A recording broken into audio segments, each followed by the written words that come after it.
Hello guys! Magsasaing tayo ng kasama na ang ulam. Rice with fish. Timplahan natin siya ng Japanese style na timpla.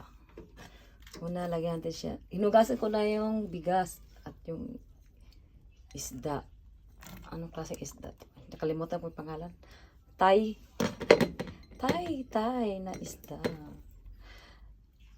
Lagyan natin ng sili, pang anik-anik at luya, pampakwala ng lansa. At lagyan natin dashi. Dashi muna. Dashi. Pampalasa. Tapos, lagyan natin ng saki. Tansa-tansa lang yan, guys.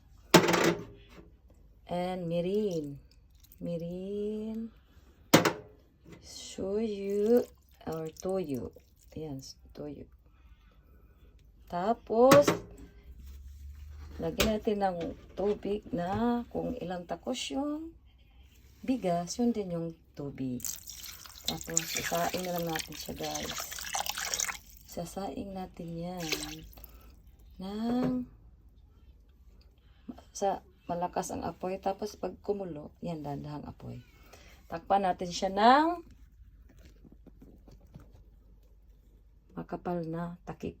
Okay, thank you for watching.